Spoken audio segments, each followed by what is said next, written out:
తెలంగాణ రాష్ట్ర ఉద్యమం యొక్క నైసర్గిక స్వరూపము, తెలంగాణ ప్రజల యొక్క ఆకాంక్ష నిరుద్యోగ సమస్య.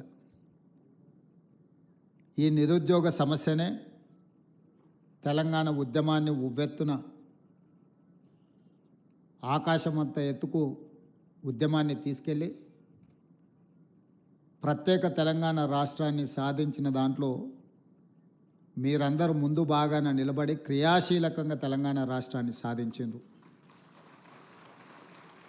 వచ్చిన తెలంగాణ రాష్ట్రంలో ఆనాటి ప్రభుత్వం మొట్టమొదటి ప్రాధాన్య కింద ప్రభుత్వ ఉద్యోగాల ఖాళీలను భర్తీ చేయడం ద్వారా ఏ భావోద్వేగంతో తెలంగాణ ఉద్యమంలో మీరు భాగస్వాములైనరో పరిష్కారం చూపిస్తారని మీరు, తెలంగాణ సమాజము, 4 కోట్ల తెలంగాణ ప్రజలందరూ భావించారు.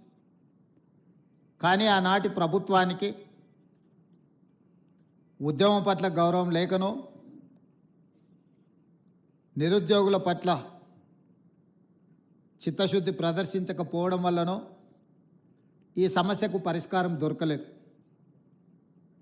ఎన్నికల కంటే ముందు తెలంగాణ రాష్ట్రంలో సమ్మక్క సారలమ్మ ఆశీర్వాదం తీసుకొని పాదయాత్ర మొదలుపెట్టినప్పుడు విద్యార్థి నిరుద్యోగ యువకులకు నేను ఒక పిలుపిచ్చిన, ఇక మీరు ఉద్యోగాలు అడగకండి, మీ ద్వారా ఉద్యోగాలు సాధించుకొని అధికారంలో కూర్చున్న వాళ్ళ ఉద్యోగాలు తీసేస్తే మీ ఉద్యోగాలు మీకు వస్తాయని ఆ రోజు నేను చెప్పడం జరిగింది.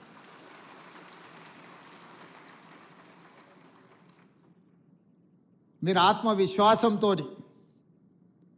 గద్దెనెక్కిన వాళ్ళు విర్రవీగుతుంటే మీరందరూ పట్టుదలతోటి తండ్రి, కొడుకు, బిడ్డ, అల్లుడి యొక్క ఉద్యోగాలను మీరు తొలగించడం ద్వారా ఈరోజు మీ ఉద్యోగాలను మీరు శాశ్వతంగా అందిపుచ్చుకున్నారని చెప్పి నేను సందర్భంగా చెప్పదలుచుకున్నాను.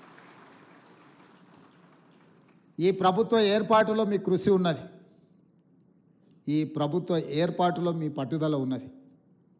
ఈ ప్రభుత్వం కూడా అంతే పట్టుదలతోటి న్యాయస్థానాలలో సంవత్సరాల కొద్దిగా కేసులు వాయిదా పడుతూ మీ సమస్యలకు శాశ్వత పరిష్కారం చూపించకుండా ప్రభుత్వం సాగదీస్తున్న సందర్భంలో గతంలో దాదాపుగా చీఫ్ సెక్రటరీ గారు చెప్తున్నారు, మీ యొక్క నోటిఫికేషన్స్ కానీ మీ పరీక్షలు కానీ 12 సంవత్సరాల నుంచి వాయిదా పడుతున్న సమస్య. ఈరోజు ఇక్కడ ఉన్నవాళ్ళు 12 సంవత్సరాలు అంటే 22 ఏళ్ళకో 23 ఏళ్ళకో 24 ఏళ్ళ యుక్త వయసులో మీరందరూ పోటీ పరీక్షలు రాసి ఇందులో ఉద్యోగాన్ని సాధించి జీవితంలో స్థిరపడి మీ తల్లిదండ్రులను ఆదుకొని మీ కన్న తల్లిదండ్రులకే కాదు మీరు పెరిగిన ఊరికి, ప్రాంతానికి మంచి పేరు ప్రతిష్ట తేవాలని మీరు ప్రయత్నం చేశారు. కానీ మీ యుక్త వయసు 12 సంవత్సరాలు ఏ పరిష్కారం చూపించకుండా కాలగర్భంలో కలిసిపోయిందంటే ఇది తీరని అన్యాయం తెలంగాణ జాతికి, తెలంగాణ ప్రాంతానికే జరిగింది. అది మీ కుటుంబాలకు కాదని చెప్పి నేను సందర్భంగా చెప్తున్నా. 23, 24 ఏళ్ళ వయసులో ప్రభుత్వ ఉద్యోగాలకు రావాల్సిన మీరు 35, 36 ఏళ్ళ వయసులో వచ్చిరంటే 12 సంవత్సరాలు వృధాగా మీ కాలగర్భంలో కలిసిపోయింది అని అంటే ఒక మనిషి జీవితంలో ఎంత కోల్పోయినట్టో మీ ఉదాహరణనే తెలంగాణ సమాజం అర్థం చేసుకోవాలి. అందుకే బాధ్యత తీసుకున్న మరుక్షణం నుంచి ఇచ్చిన నోటిఫికేషన్లను, రాసిన పరీక్షలను, ప్రశ్నాపత్రాలను సంతలో సరుకులాగా అమ్ముతుంటే తెలంగాణ పబ్లిక్ సర్వీస్ కమిషన్ నుంచి వివిధ శాఖల యొక్క నియామకాలకు సంబంధించి ప్రత్యేకమైన సమీక్ష చేసి అధికారులను సమన్వయం చేసుకుంటూ న్యాయస్థానంలో ఉన్న చిక్కుముళ్లను విప్పుకుంటూ ఒక్కొక్క శాఖ నుంచి ప్రజలే సాక్షిగా ఏ ఎల్బీ స్టేడియంలో మేము బాధ్యత చేపట్టినమో, ఏ ఎల్బీ స్టేడియంలో మీరందరూ ఆశీర్వదించి మాకు ఒక ఉద్యోగ అవకాశాన్ని, ఉద్యోగ భద్రత కల్పించారో అదే ఎల్బీ స్టేడియంలో మా చీఫ్ సెక్రటరీ గారు వాళ్ళు అందించే వివరాల ప్రకారం దాదాపుగా 57,946 ఉద్యోగ నియామకాలు చేపట్టినమని గర్వంగా మీ ముందు నిలబడి నేను చెబుతున్నా. ఈరోజు మీరు అందరూ చదువుకున్న వాళ్ళు లెక్చరర్స్గా, అది పాలిటెక్నిక్ కావచ్చు, లేకపోతే జూనియర్ కాలేజ్ కావచ్చు. దేశ చరిత్రలోనే ఏ రాష్ట్రంలో అయినా మొదటి సంవత్సరంలో 57,946 ప్రభుత్వ ఉద్యోగ ఖాళీల నియామకం చేపట్టిన రాష్ట్రం ఏదైనా ఉన్నదా? మీరు సమయం తీసుకొని మీరు మొత్తం వివరాలు సేకరించి మళ్ళీ తెలంగాణ సమాజానికి మీరు చెప్పండి. ఇది మా ప్రభుత్వం మీ అండతో సాధించిన విజయం. ఈ విజయం అసామాన్యమైనది. ఎందుకంటే ఇన్ని ఉద్యోగ నియామకాలను ఇవ్వడం ద్వారా తెలంగాణ ఉద్యమానికి పునాదులుగా ఉపయోగపడ్డ నిరుద్యోగ యువకుల యొక్క సమస్యను శాశ్వతంగా పరిష్కరించి ప్రభుత్వ ఉద్యోగ నియామకాలు అందించిన నాకు చాలా ఆత్మ సంతృప్తినిచ్చిన సందర్భం. ఒక కుటుంబంలో ఒక ఉద్యోగం వస్తే ఆ కుటుంబం యొక్క భవిష్యత్తే కాదు, వాళ్ళ భవిష్యత్ తరాల యొక్క భవిష్యత్తు కూడా తీర్చిదిద్దడానికి ఉపయోగపడుతుంది. ఈరోజు ప్రభుత్వ ఉద్యోగ నియామకాలలో మీరు అభివృద్ధి పదం వైపు నడిస్తే మీ భవిష్యత్ తరాలందరూ కూడా ఒక క్రమ పద్ధతిలో అభివృద్ధి జరగడానికి ఉపయోగపడుతుంది. మీ ఒక్కరికే పరిమితం అయ్యేది కాదు, మీకు, మీ ఊరికి, మీ కుటుంబానికి ప్రయోజనం చేకూర్చేది. ముఖ్యంగా విద్యాశాఖ ప్రభుత్వ ఉద్యోగాలలో అన్నిటికంటే కీలకమైనది విద్యాశాఖ. అది సాంకేతిక విద్యనా, లేకపోతే ప్రాథమిక విద్యనా, ఉన్నత విద్యనా, ఏది అనేది పక్కన పెడితే ఈ విద్యనే దేశ భవిష్యత్తు తరగతి గదుల్లో ఉన్నది అని పెద్దలు చెప్పిండ్రు.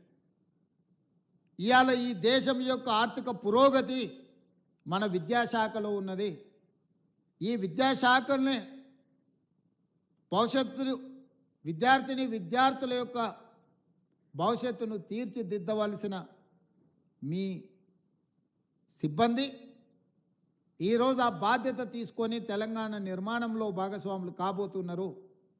అలాంటి విద్యాశాఖలో ఇచ్చే ఉద్యోగము విద్యాశాఖకు కేటాయించే నిధులు ఖర్చు కాదు, అది భవిష్యత్ తరాల పెట్టుబడి. అందుకే తెలంగాణ రాష్ట్రంలో మొట్టమొదటిసారి 21,650 కోట్ల రూపాయలు విద్యాశాఖకు కేటాయించి విద్యకు మా ప్రభుత్వంలో ప్రాధాన్యత ఉన్నదని చెప్పి మేము ప్రయత్నం చేసినాం. 10 సంవత్సరాలు డిఎస్సి నోటిఫికేషన్లు ఇవ్వకపోవడం, ఇచ్చిన పరీక్షలు రాయకపోవడం, పరీక్షలు రాసిన ప్రశ్నాపత్రాలు జవాబు పత్రాలు జిరాక్స్ సెంటర్లలో అమ్ముతుంటే వాటన్నిటిని పక్కన పెట్టి టెట్ పరీక్షలు నిర్వహించడమే కాకుండా డిఎస్సి నోటిఫికేషన్ ఇచ్చి 55 రోజులలో మా అధికారులు పరీక్షలు నిర్వహించడం, ఫలితాలను ఇవ్వడము, నియామక పత్రాలను అందజేయడం కూడా 55 రోజుల్లోనే 11,000 పైచిలకు ఉపాధ్యాయులను నియమించిన చరిత్ర తెలంగాణ రాష్ట్రంలో మన ప్రభుత్వానిది, ప్రజాపాలనది. అదేవిధంగా 15-20 సంవత్సరాలు టీచర్ల ప్రమోషన్లు రాలే, 10 సంవత్సరాలు బదిలీలు జరగలే. దాదాపుగా 22,000 మంది టీచర్ల యొక్క ప్రమోషన్లు ఇవ్వడమే కాకుండా 36,000 మంది టీచర్ల యొక్క బదిలీలు చేసి విద్యా శాఖను ప్రక్షాళన చేసి ఈ ప్రభుత్వం మీకు అండగా నిలబడుతుంది అని చెప్పి మేము స్పష్టంగా ఆ నిర్ణయం తీసుకొని ముందుకు వచ్చినాం. అదేవిధంగా ఈరోజు తెలంగాణ రాష్ట్రంలో విద్యాశాఖ కొంత నిర్లక్ష్యానికి 10 సంవత్సరాలు గురవడం వల్ల దేశంలో ఉన్న రాష్ట్రాలలో అట్టడుగు నుంచి లెక్క పెడితే 2వ రాష్ట్రంగా 3వ రాష్ట్రంగా ఉన్నాం. మొదటి నుంచి లెక్క పెడితే 1, 2, 3లో ఉండాల్సిన తెలంగాణ రాష్ట్రం విద్యాశాఖలో చిట్ట చివరి నుంచి లెక్క పెడితే 2వ స్థానంలో 3వ స్థానంలో ఉండడం అనేది ఇది ఆందోళన కలిగించే విషయము. కేరళతో పాటు పోటీపడి రాణించవలసిన తెలంగాణ రాష్ట్రం విద్యాశాఖలో ఇంతగా ప్రమాణాలు పడిపోవడం ఇది ఆందోళనకరము, ఇది తెలంగాణ జాతికి అవమానకరం అని చెప్పి నేను ఈ సందర్భంగా చెప్పదలుచుకున్న మిత్రులారా. వాస్తవాలను అంచనా వేసుకొని వాస్తవాల మీద మనం చర్చించుకొని భవిష్యత్ ప్రణాళికలను నిర్ణయించుకున్నప్పుడే నిజంగా తెలంగాణలో ఉన్న విద్యా ప్రమాణాలను పెంచుకోవడానికి ఉపయోగపడుతుంది. ఈరోజు మేము పోటీ పరీక్షలకు చదువుకున్నాం, పరీక్షలలో ఫలితాలు సాధించినాం, ఉద్యోగం వచ్చింది, మా బాధ్యత అయిపోయింది అని ఎవరైనా అనుకుంటే అది తెలంగాణకు న్యాయం చెయ్యదు, న్యాయం జరగదు. ఈ రోజు నుంచి మీరు రెట్టించిన పట్టుదలతో ఈ రోజు నుంచే మీరు